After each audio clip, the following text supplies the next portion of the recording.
Thank you for having interest in my presentation on target setting in energy management and carbon accounting schemes.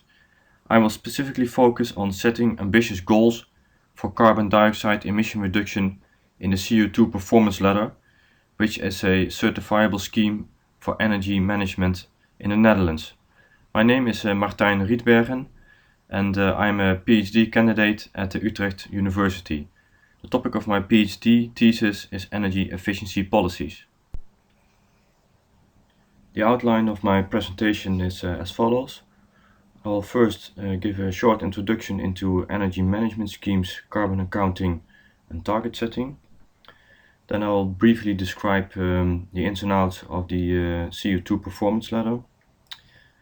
I will present the research questions, research methods, and in research findings I will present the evidence for setting ambitious goals for corporate CO2 emission reduction by firms in the CO2 Performance Ladder. And finally, I will present the conclusions of this research. Energy management and carbon accounting schemes are emerging rapidly today as a corporate response to climate change.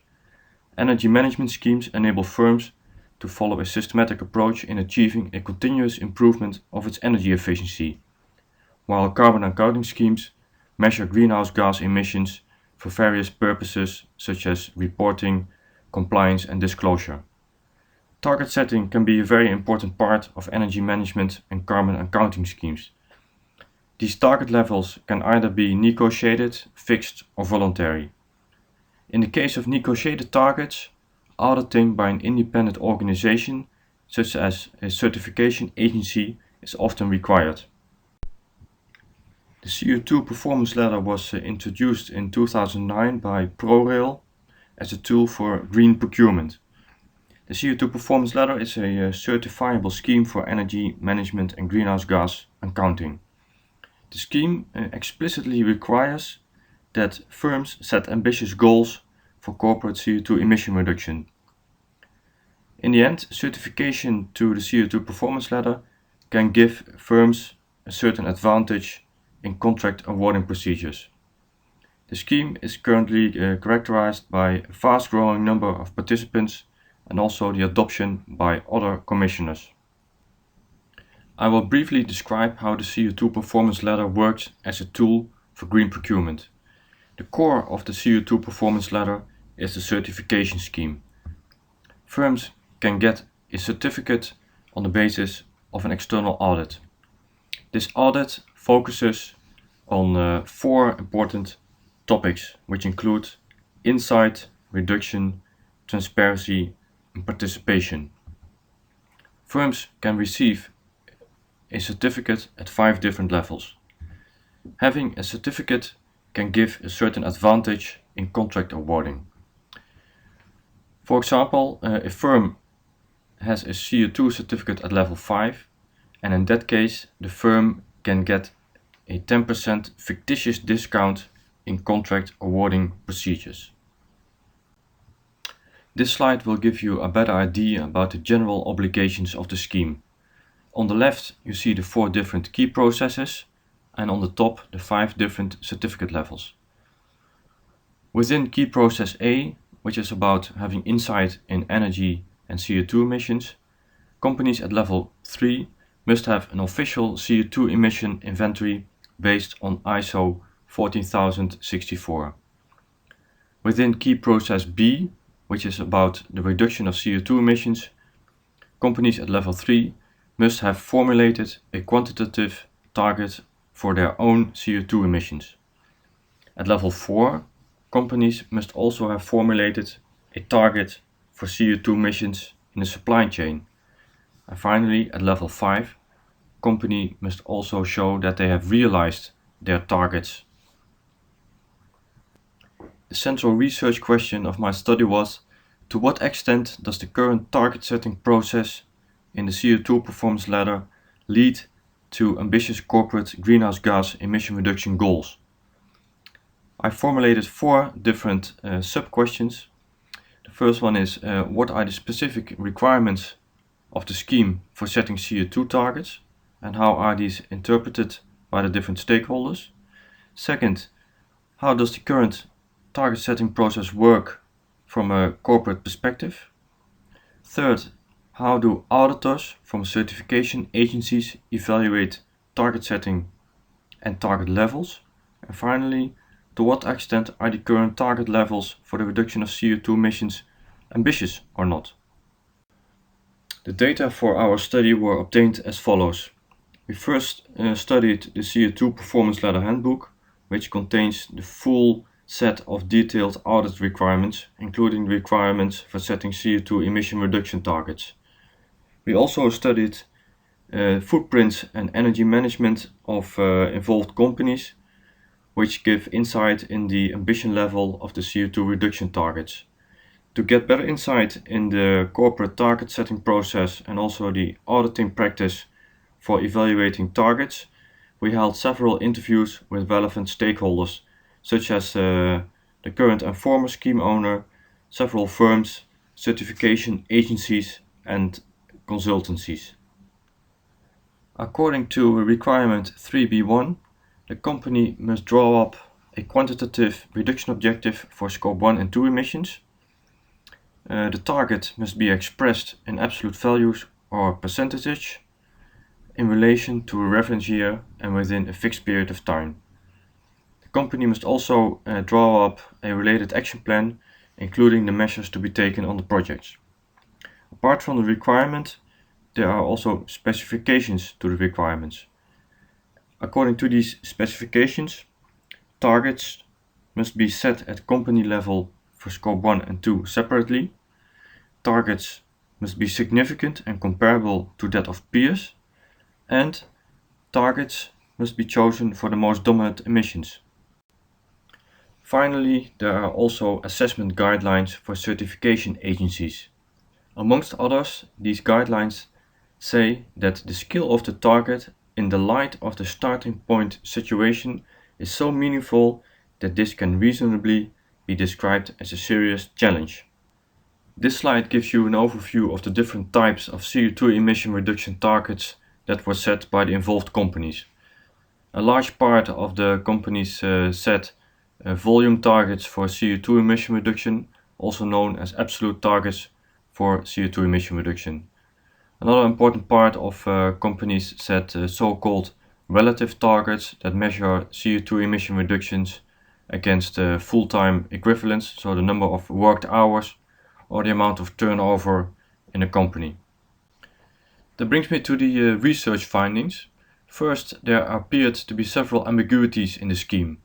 For example, it was not really clear what type of CO2 reduction target was allowed by the scheme. Some stakeholders thought that only absolute or volume targets were allowed, while other stakeholders thought that relative targets could be used as well.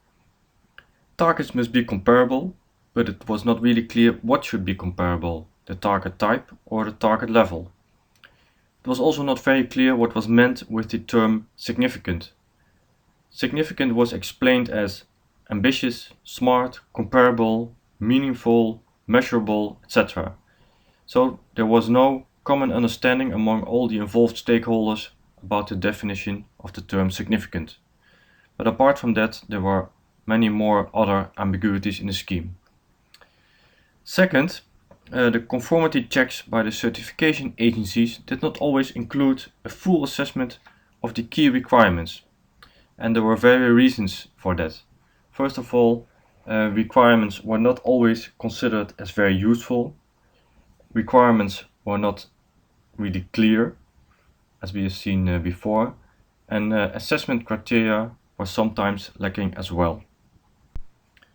The analysis of the corporate target setting process revealed that both top-down and bottom-up approaches were used when setting target levels. In a top-down target setting process, target levels are derived for the entire company at once, without a detailed analysis of the reduction potential. Various reference values were used to set these target levels.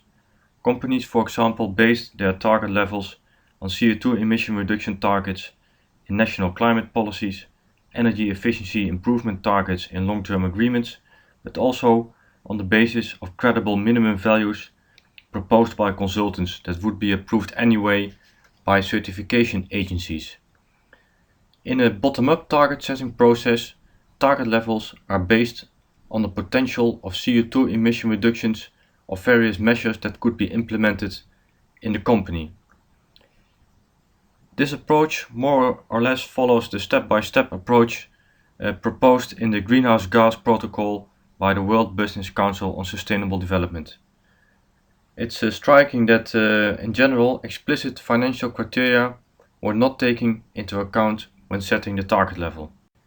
The Netherlands needs to reduce its greenhouse gas emissions in sectors that do not belong to the emission trading scheme of the European Union by at least 16% in the year 2020 compared to emission levels in the year 2005. That means that the annual required emission reduction rate is around 1.4% a year in the period 2010 until 2020. Previous research showed that the potential impact of the CO2 Performance Ladder on reducing CO2 emissions is in the range of 0.8 till 1.5% a year. That means that the CO2 Performance Ladder can make a considerable contribution to meeting national climate goals for non-ETS sectors. Although target levels were sufficient to meet national climate goals in the year 2020, there were several indications that targets were not very ambitious yet. An analysis of target achievement among involved firms showed that many firms performed far better than the agreed target levels. We also found out that companies only implemented the easy energy-saving measures, the low-hanging fruits. Companies also agreed that their target levels were rather weak at this moment. And finally, there were also some loopholes in the scheme that allowed firms to set ambiguous targets. Auditors also follow the step-by-step approach for setting targets as suggested by the World Business Council on Sustainable Development when evaluating targets and target levels. First, auditors check if there is a list of energy-saving measures and an indication of the energy-saving potential. Then they check if the saving potential is supported by any references or any calculations. They check if the saving potential is realistic or feasible, but they do that on the basis of their gut feeling or experience. None of the auditors recalculate these energy savings, and they seldomly discuss the economic feasibility of the measures. Auditors are also using a top-down approach for assessing target levels. In general, target levels must exceed a 2% reduction in absolute or relative CO2 emissions per year. The origin of this 2% value is rather unclear. One auditor thought that it was a guideline from the CO2 Performance Ladder handbook, which it isn't. Other auditors referred to CO2 emission reduction targets in other policies, such as the energy efficiency target in long-term agreements, the CO2 emission reduction target for sectors within the European emission trading scheme, or the EU-wide greenhouse gas emission reduction target. The interviews that were held with auditors revealed that the final assessment procedure, whether target levels are sufficiently ambitious, was not really well defined. It appeared that judgments were often based on gut feelings rather than on sound assessments. The increased consciousness of CO2 management was also considered as more important than ambitious target levels. We also experienced that target levels were almost never rejected by the certification agencies. And finally, it appeared that certification agencies did not have a lot of coercive power to stimulate firms to set ambitious goals. The main conclusions that can be drawn from our research are the following. First, we can conclude that the current target setting practice is not a rigorous and uniform process, mainly due to the several ambiguities in the scheme and incomplete conformity checks. Second, we can conclude that the current target levels for corporate greenhouse gas emission reduction cannot be qualified yet as ambitious. Last, we conclude that there is a semi-structured procedure for evaluating greenhouse gas emission reduction targets, but the final assessments, whether target levels are sufficiently ambitious, are not well defined. Thus, overall, we can conclude that the current target setting process in the CO2 Performance Ladder does not necessarily lead to ambitious goals yet. In the specific case of the CO2 Performance Ladder, target setting procedures must be improved. Quick wins, such as rewriting the scheme's explanatory notes and requirements, can easily be implemented to streamline the target setting process.